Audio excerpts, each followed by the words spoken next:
За төрийн гадаад бодлого олон улсын харилцаа буюу за энэ болохоор улс төрийн бодлого гэдэг нь юу хэлээд байгаа юм бэ гэхээр энэ зорилгодоо хүрэх хэрэгсэл буюу оновчтой ажиллах үйл ажиллагааны чиглэлийг хэлээд байгаа гэсэн үг.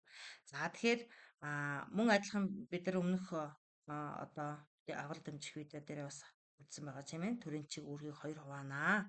Дотоод чиг үүрэг, гадаад чиг үүрэг гэж хоёр ангилнаа гэдэг үзсэн байгаа. За тэгвэл төрийн гадаад бодлого нь дотоод бодлогоос дараах юм өрмөц онцлог ялгаатай гэж байна. За үүнд нэгдүгээрт нь бол бие даасан тусгаар нөхцөлд явагддаг. За хоёрдугаарт нь захираг захирагдах харилцаанд тулгуурдаггүй. За гуравдугаарт нь харилцан ойлголцсон хамтсан шинжтэй. Дөрөвт нь хязгаарлагдвал шинж хадгалагддаг.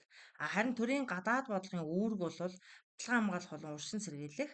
За төлөөлөн мэдээлэх ба мэдээлэл олох ба түгээх. За гэрээ хэлцээрийн ашигтай дэвшилтэйгээр хэрэгжүүлэх гэсэн ийм яах нь үүрэгтэй байх нэ.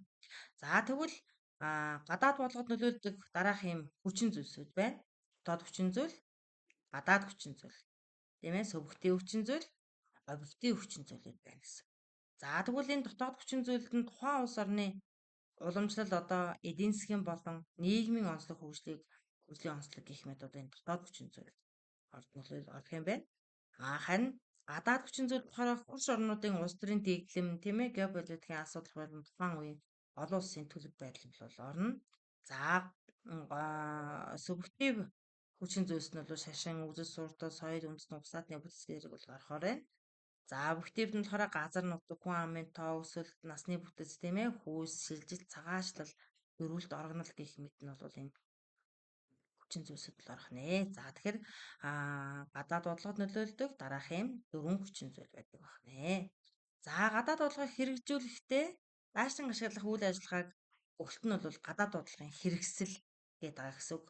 За тэрэнд нь жишээлбэл улс төр, эдийн засаг, бүс нутгийн байршил, нийгэм, улс төр, эдийн засгийн соёл, шашин, хүн амын хүчин зүйл гэх мэт бол яах нь орно гэсэн. Энэ гадаад бодлогыг хэрэгжүүлэхэд даашлан ашиглах үйл ажиллагааг гадаад бодлогын хэрэгсэл гэж нэрлэдэг.